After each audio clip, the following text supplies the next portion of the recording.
The waiter set the check down in the middle of the table. Five men reached for their wallets at the same time. One of them didn't move at all. He just kept talking, relaxed, like the check wasn't his problem to solve that second. And 30 seconds later, without any tension, without any awkward standoff, someone else had already covered it, half joking that he'd get the next one. Nobody at that table thought less of him. In fact, the guy who didn't reach was the wealthiest person there by a wide margin. He wasn't being cheap. He'd simply stopped needing to prove anything with a gesture that cost him $40 and meant nothing by Tuesday. That's the thread running through everything I'm about to show you. Getting rich is loud. Staying rich is almost silent. And the wealthiest people you'll ever meet have quietly stopped buying 10 specific things. Not because they can't afford them, but because they figured out something the rest of us are still learning the hard way. Stick with me, because two things I'm about to tell you are going to contradict advice you've probably followed for years. I'll flag them when we get there. But let's start with the one nobody expects. Number one, they stop overspending at other people's milestones. Weddings, baby showers, milestone birthdays. There's a strange unspoken tax in American social life where showing up with a modest, sincere gift feels like a confession that you're struggling.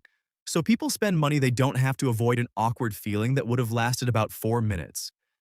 A man named Desmond, a paramedic in Tampa, once told me he spent $1,100 on a bachelor party weekend for a coworker he wasn't even that close to because everyone else in the group chat was in. He put it on a card.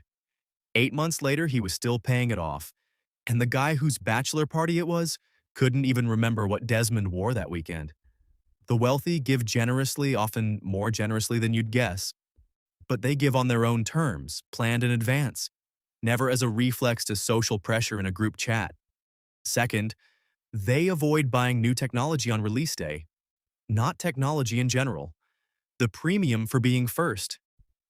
Every major device loses a meaningful chunk of its price within 12 months, and the earliest buyers are functionally subsidizing everyone who waits. There's a behavioral economist named Dan Ariely who spent decades studying exactly this kind of decision, and one of his core findings keeps holding up experiment after experiment. Humans will pay a genuinely irrational premium just to feel like they got something before other people did. The wealthy have simply priced that feeling. They know what first costs, and most of them decide it isn't worth it. Now, here's the first thing I told you would contradict what you've probably heard. Buying a home young at any cost to stop throwing money away on rent? The wealthy are far more skeptical of this than personal finance influencers want you to believe. A timeshare salesperson will tell you the exact same thing, word for word, about vacation ownership. Which brings us to number three, timeshares. I want to say this slowly because the industry spends enormous money making sure you never hear it clearly. Timeshares lose the majority of their resale value almost immediately, and thousands of people are trying to give them away for free on secondhand marketplaces right now this week and still can't find takers. The pitch always sounds identical. You're not spending money, you're investing in memories, you're locking in today's prices forever. A software engineer named Ruben once described the 2-hour presentation he sat through in Orlando as the best executed sales pressure I've ever experienced in my life.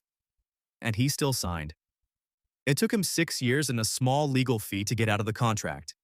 The wealthy don't fall for this pitch because they've trained themselves to ask one blunt question before any purchase. If I had to sell this back tomorrow, what would I actually get for it? Timeshares fail that question instantly. So do a lot of things we buy without ever asking it. Here's your reward for staying this far in. Because I promised this list would be worth more than the 10 minutes it costs you. That one question, what would this be worth if I had to sell it back tomorrow, will save you more money over your lifetime than any budgeting app you'll ever download. Write it down. Actually, write it down. Fourth, they avoid financing prestige, specifically degrees and certifications chosen for the name on the diploma rather than a clear return. This is the second thing that's going to contradict what you've heard, so let me be careful here. Education isn't the problem. Debt without a plan is the problem. A guidance counselor's son named Tobias took on $94,000 in loans for a private university degree in a field where the realistic starting salary was $41,000. Nobody sat him down and ran that math before he signed anything, because questioning the value of a good school still feels almost taboo in a lot of families. The wealthy treat education the way they treat any other investment. They want to see the return before they commit the capital, and if the number doesn't work, prestige alone doesn't move them. Fifth, they avoid investments they discovered from a stranger's confidence rather than their own research. Crypto tips from a coworker, a stock somebody's cousin got in early on, a trending post promising an asset is about to explode. The wealthy aren't smarter about avoiding this, they're just slower on purpose. They've watched enough hype cycles to know that confidence and correctness are two completely unrelated qualities, and the person shouting the loudest about a trade is almost never the one who ends up wealthy from it. If a tip needs urgency to work, if the pitch is buy now before it's too late, that urgency itself is the signal to walk away, not the reason to act fast. Sixth, they avoid insuring things that wouldn't actually hurt them if lost. Phone protection plans, extended warranties on appliances under $400.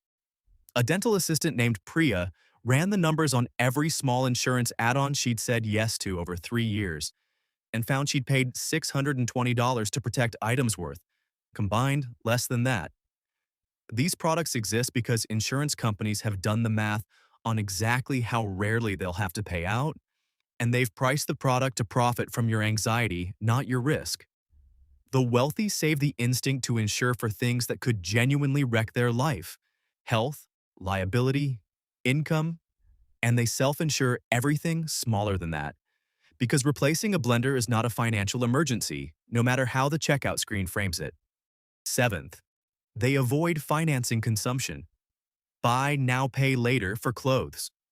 A credit card balance carried for a vacation that's already over by the time the statement arrives. Debt itself isn't the enemy here, and this surprises people every time I say it. The wealthy use debt constantly, aggressively even, for property, for businesses, for anything that has a reasonable shot at paying them back with interest.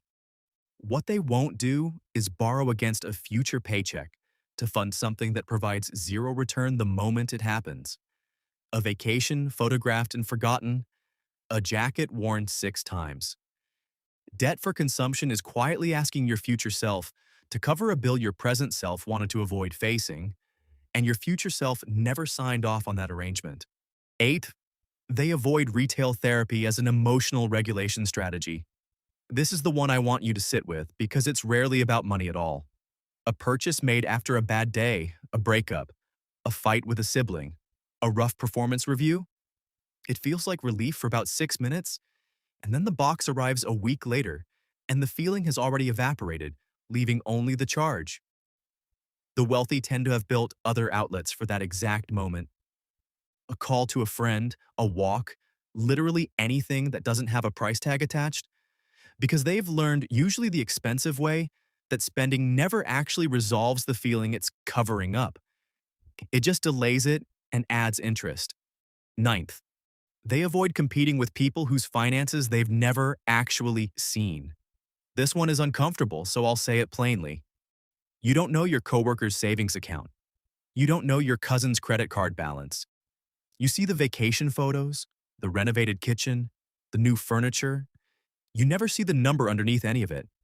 A landscaper named Fareed told me he spent 2 years feeling behind his brother-in-law, right up until a family emergency forced the brother-in-law to admit he had $11,000 in credit card debt and no savings at all.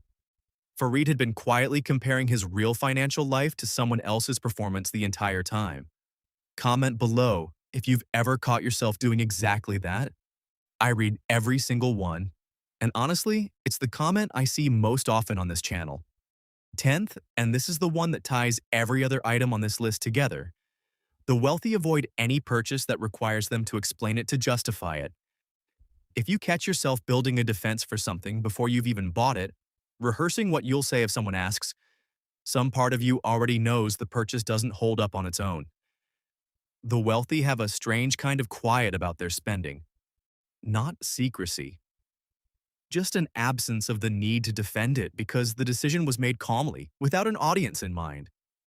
So here's what none of this was actually about. It was never about money at all, it was about attention, where you point it and what you let borrow it from you for a weekend, a wedding, a launch day, a bad afternoon.